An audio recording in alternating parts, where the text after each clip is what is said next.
Hey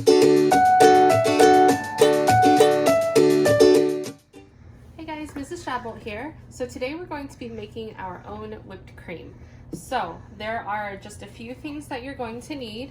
You're going to need measuring cups and measuring spoons, a bowl, heavy whipping cream, powdered sugar, vanilla extract, or any flavor that you want from extract, and I'll talk about that later.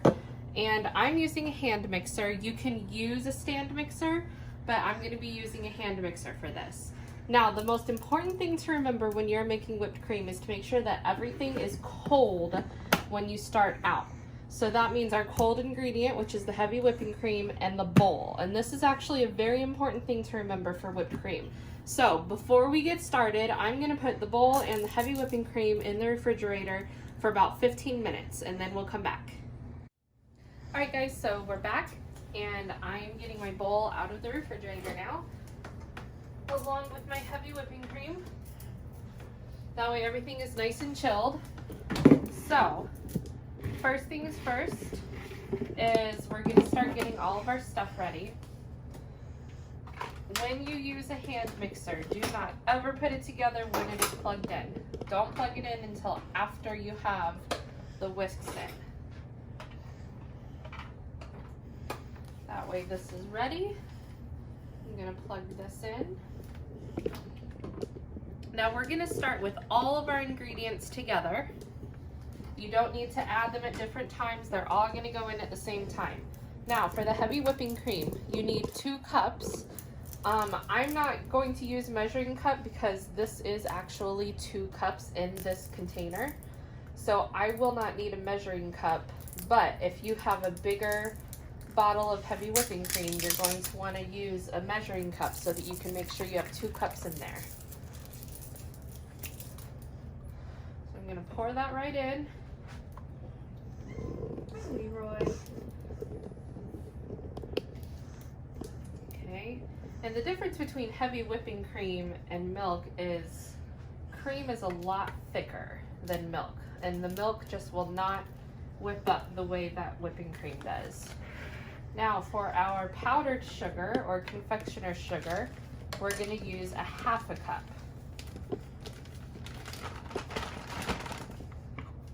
Powdered sugar can be very, very messy, so be careful when you're measuring this out.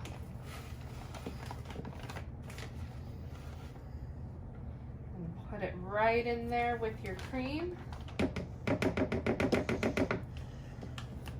that off to the side. I'm going to clip this back up. That way I don't make a mess if it falls over. And now for the extract. Now I'm using vanilla extract, but as I said earlier, you can make flavored whipped cream. Vanilla is just your typical flavor that you would find even in the stores. But you can make like a peppermint flavor, you can get a citrus flavor, but vanilla is what you're used to tasting when you have whipped cream, and that is just 1 teaspoon of whatever extract flavor you choose. And like I said, for this video, it's 1 teaspoon. Just enough to get that flavor in because an extract is very strong. Now, if you're younger, you will want the help of your parents for this. Do not use a hand mixer on your own if you have never used one before. Make sure you get the help of your parents if you need help. Now, for whipped cream, you're going to want to start out on a low speed because you don't want that powder to go flying all over the place because you have it on a higher speed. Okay, so we're going to start low and work our way up to a higher speed as it starts to mix together. And this is going to be a little noisy, so if you have your volume turned up, I suggest you turn it down a little bit.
I'm stopping this because I want you to see what's going on inside, and because I'm going to scrape the sides, because I still have some powdered sugar up on the sides. You notice how it's bubbling up a little bit, and that's perfectly normal. And this is going to take a while, but what we're doing, I wanted you to see it got just a little bit thicker. That's what we're wanting it to do, is we're going to want it to thicken up. And it's going to take a while, so I'm gonna have us do a time lapse here once I scrape these sides. And what we're looking for is called stiff peaks. And as soon as it gets to that point, I'm gonna let you know, and you will be able to tell right away. Now, if you overmix, there is one thing that I want you to know. If you start to overmix, then it will start to curdle, and you will end up making butter instead of whipped cream. Okay, so I'm gonna go ahead, we're gonna pause the video so that we can do a time lapse, and I'll let you know about how long it takes me when I get done with this. Hand mixers are a little bit different than stand mixers, so the timing might be a little bit different than normal. So I'll let you know about how long it takes me to do this.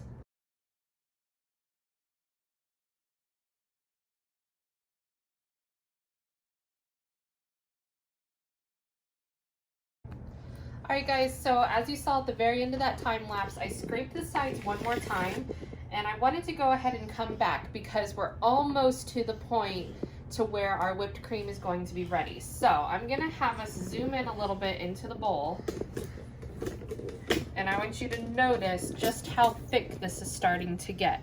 Alright, so it's starting to look a little bit more like whipped cream, like what you're used to. Okay, so when I say stiff peaks, what that means is when I tap a spoon into it, or when I start to lift out the beaters, you're gonna notice that they're gonna make almost like little mountain tops. All right, so I'm gonna have us go a little bit longer because we don't quite have those mountains yet, okay?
All right, now I'm gonna have us zoom in one more time because you can tell right where I took these beaters out, you can see the little mountains right there.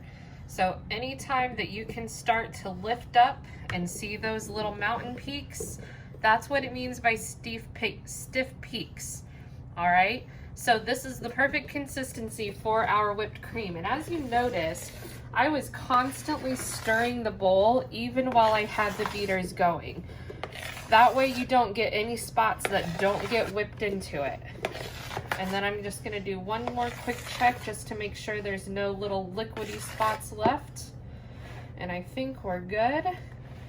And look at that, I can still make mountains with my spoon. All right, so you can eat this right away when it's done, or you can pop it in the refrigerator for when you're ready to eat it. I hope you guys enjoyed making this.